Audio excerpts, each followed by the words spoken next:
Welcome to Goblin-Inc. Landslide is receiving about a 7.6 time damage increase for the next season. You can see this chart made by Druid, which neatly showcases the damage multipliers previous season and new season. It's really cool.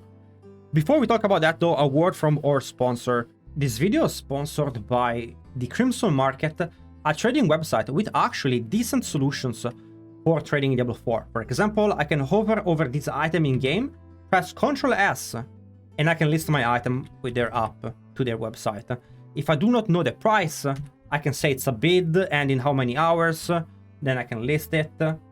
And then on their website, I can see my listings, other people's listings. Mostly I use it for materials because I do a lot of boostings. I can see how many Stygian stones are up for sales, posted when, the battle.net, battle tag of the player. I can message them. Equipment, I can search for specific stats via EI, or simply just type Tempest Roar and I will find a Tempest Roar and, you know, get the one with the lowest price. Very good website. They also sponsor people like Voodish and Rocks. Also, every month they do giveaways. For example, there's this Last Epoch theme computer that was given away and won by Fate0820. To get those rewards, you click on join on the club section.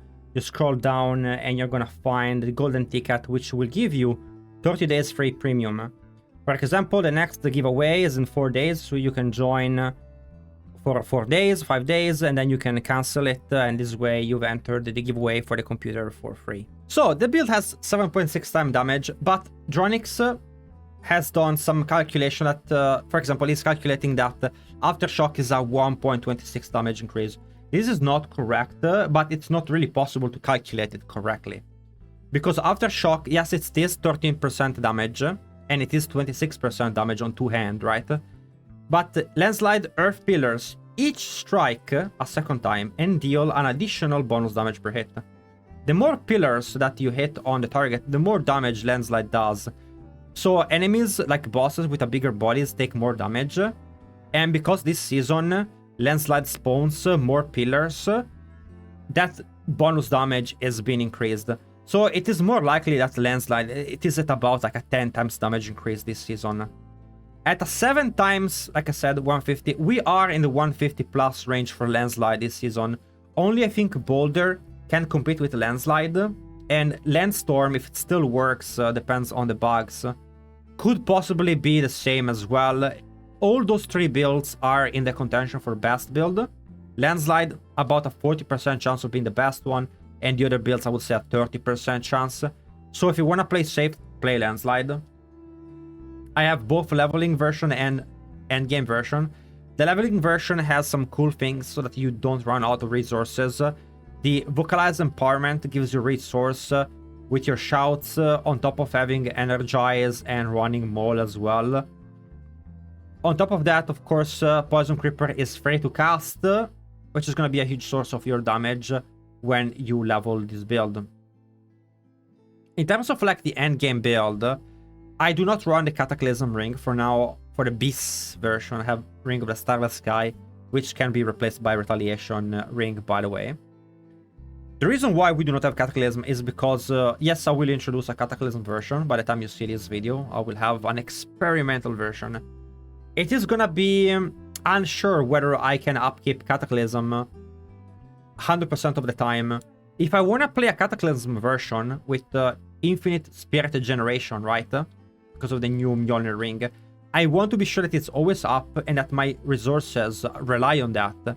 And I do not build the resource reduction and spirit, like on my boots having spirit per second. I will not have that. If I can play with the Mjolnir ring, I will play instead with the Wild Heart boots for more damage. But that will require more gear even than this version. So you might have to be really geared for having the Cataclysm ring work. The Calm Before the Storm boon might not be enough to recuperate or recover the cooldown of your Cataclysm. So for those reasons, I do not have it right now. But let's talk about what we do have new this season. Big buffs to Vasili's Prayer, Willpower, Max Life Armor, and Defensive Posture. 3 of those stats will give you damage reduction. This item is now extremely overpowered, but not as overpowered as Insatiable Fury, that has ranks to Iron Fur. maximum life and Ursine strength bonus. So, Ursine strength bonus is actually interesting because previously we used to play with the Earth and Might passive, but now we are gonna be probably running with Ursine strength instead. And Ursine strength is gonna get buffed by the Insatiable Fury chest piece, and that should be putting it over the edge compared to Earth and Might. I also have, a bunch more changes to the build, of course, on the planner. We have a little bit more defensive, and I might maybe add Digit Great Gate on one version for mobility. But Infernal Hordes are actually really hard, and being more defensive this season is gonna be important. I might have maybe a full glass cannon version for boss killing, but the build is already pretty much low on points and pretty stacked. Might consider dropping some points here to get the vigilance aspect as well. For now, this version is really strong, it's really powerful, works very well, and it is very similar to the build that got rank 1 for Landslide last season at bit 133. So it's well tested, well min-maxed, especially the Paragon board, which we can talk a little bit about. For the Amulet, instead of running Shepherd, we have Aspect of the Changeling Depth this season, which is a very similar damage as Shepherd. So we're actually not really losing much damage from the lack of Shepherd, which other builds are suffering more, especially Tornado that used to have Shepherd on the two-handed. So for us, we do not really suffer much from the Shepherd change. In fact, for us, it's all benefit from here onward. On the Paragon board, there are some things that have been unbugged and that now finally work, that are important to talk about. Before that, it is important to say though that Ancestral Guidance wouldn't work with the Cataclysm Ring.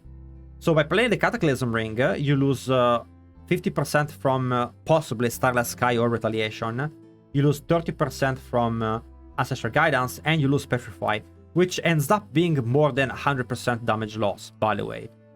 The thing is that, technically, you will recover that and get more damage by adding the Wild Heart boots. So that is my theory crafting for that version of the build and how it will work. I will play Survival Instinct, because now it works. Previously, people actually played this build with Survival Instinct, and the highest clear was done with it, without knowing that it was actually giving 0 damage. But it has been bug fixed in Season 5, and it is now correctly working with the Landslide when it's a bear skill.